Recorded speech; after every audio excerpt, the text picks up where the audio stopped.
not seem to faze President Obama yesterday. I'm absolutely confident that as messy as this process can sometimes be, that we're going to be able to produce a budget that delivers for the American people. And he'll be counting on his big Democratic majorities in both chambers to approve that budget. David Ballmer, NPR News, the Capitol.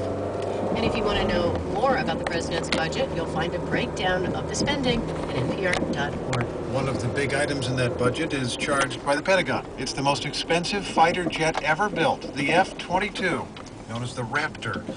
It was designed to fight advanced planes of the old Soviet Union, and President Obama has said he wants to cut Cold War weapons systems. Cutting the F-22 is not as easy as the choice might seem.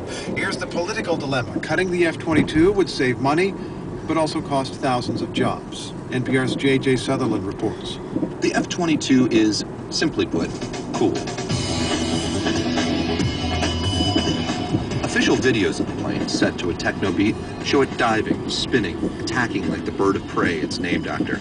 Missiles leap out of its body from hidden doors. Cannons pop out from the sides. It can fly at supersonic speeds without afterburners. That speed and its stealth will, it's claimed, allow it to take out its targets before they even know it's there. That's the idea, anyway. That idea doesn't come cheap. $65 billion for 184 aircraft so far. That's about $355 million a plane. And there is one other issue.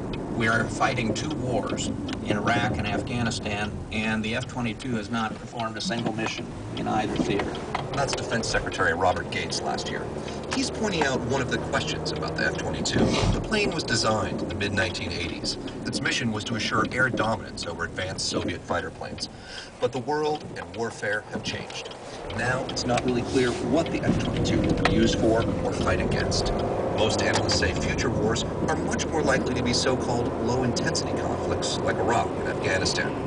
Even so, the Air Force is expected to ask the Obama administration to sign off on 60 more planes over the next 3 years.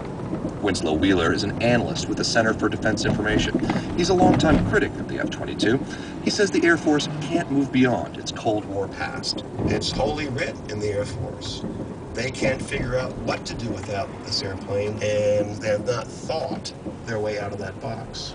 There's no more important weapon system in my mind to the United States Air Force and the national security of the United States than the F-22. Senator Saxby Chambliss of Georgia has a different view. America has dominated the airwaves since the Korean conflict, and if we don't have that air dominance and air superiority, then obviously our troops on the ground become much more vulnerable. That's one of the arguments made by the Air Force and supporters of the plane. American military operations are predicated on ruling the skies. Without that, U.S. troops could be attacked from the air, something that hasn't happened in more than 50 years. Press F-22 backers on what might conceivably threaten U.S. air superiority, and they point to advanced missiles and planes by the Chinese and the Russians.